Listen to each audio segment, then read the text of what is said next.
Well, we speak to Deputy Government Spokesperson Mr. William Baloyi. Good day, sir. Long hours for you, I suppose? Yeah, there's been long hours, hard work, but with good progress and outcomes. Give us some insight into what it takes to logistically pull off something like this. There's been a lot of compliments, and justifiably so, that South Africa has shown on the international stage that they can host this event and that they can lead such a summit. I think they've proven themselves politically as well as logistically.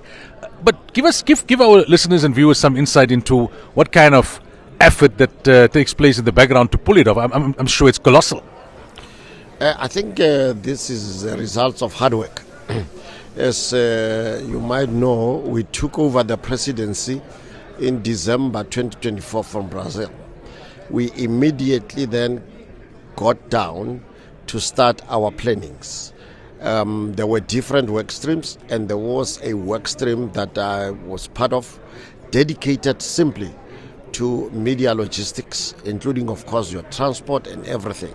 So that is what ultimately came up with the whole plan of what we are seeing here. There were different streams, others looking at arrivals, others looking at your internal transportation, others looking at your hospitality industry. And when we come together to start checking progress, we were able to see where are the gaps and close them. But also it was out of our experience that we have hosted events of such magnitude before, but also another event that we do annually, the State of the Nation Address, takes the form of such planning, although this is at a much higher magnitude. So the declaration is already out. President Ramaphosa went the route of dealing with that up front, right? What's left then to discuss, and what's going to happen today? It's a shorter day, we understand? I think maybe let me first comment on the declaration. The mere fact that the declaration was adopted on the very first day, it shows the quality of leadership of South Africa. But it also shows the hard work that South Africa put in since it took over the presidency. Remember, we had a social summit, that we were the second country in the G20 and its history to have a social summit. And ours was well attended, very successful. So the declaration's adoption demonstrates that also the message and the theme that we put in South Africa and the wording resonated with more than 40 countries that are here. That's why it was unanimously adopted, save for only one country, which is Argentina. They raised minor technical issues, and the US obviously was decided to be absent. So the other countries that were there adopted it, and G20 works on the basis of consensus. So as for today, the work continues. Firstly, there's going to be a plenary that is going to start at 10 o'clock South African time. It's going to be attended by the G20 leaders, those who are still here, the invited countries, also the leaders of delegates and international organizations. So it's going to be a plenary, it's going to be a closed session, it's going to discuss, amongst others, one, the whole issue of decent work, two, the issue of artificial intelligence, three, the issue as of fair and just when it comes to critical minerals. So these are the three issues that they are going to iron out, and after that then we are going to have a closing ceremony at 1 o'clock. That will be done by our president, the outgoing president of the G20. But also, why is it 1? To allow delegates to have time to be able to travel, because most of them are traveling very, very far.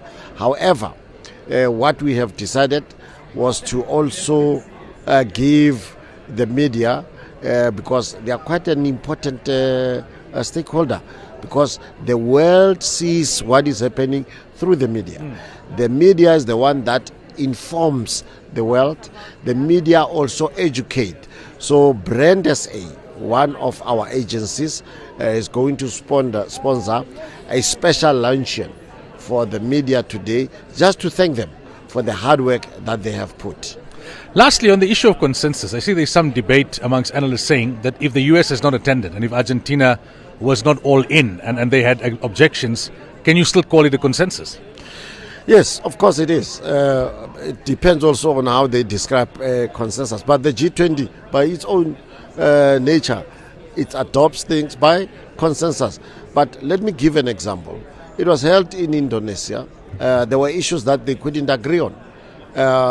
But yes, there were others, and then they were taken over to the next host, which was India.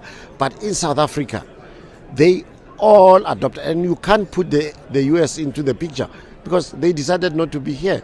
So when somebody decided not to be here, you can't say then they don't count. They don't count, or they decided not to be here. But they did, I think we need to put it into context. They did send an approach to the South African government to say, please make arrangements for us to attend the last day. However, on that approach that they did, they sent a lesser delegation. And the 2 days summit, the one that we're closing today, is at the leaders level. It is the leaders summit. So you have heads of state, you have presidents, but also the delegated senior officials of a government in the form of ministers that have been delegated by. So them, they didn't. They sent somebody from an embassy. So that's why even the ceremonial handover didn't take place. But we are going to respect the US as the incoming president by equally reciprocating what they requested. We are going to hand over the report to them, the gavel and other documentation, but we are going to hand it at the level of their delegation. If they send an ambassador, we will send an ambassador to give them. If they send any other official at that level, we will equally send that. And that is going to happen sometimes next week. We are waiting for them to give us a date. Thank you, sir. Appreciate your time. Thank you very much. And let me thank also Radio Islam for always making sure that they keep their listeners updated on what's happening in the country. And thank you very much. Thank you, sir.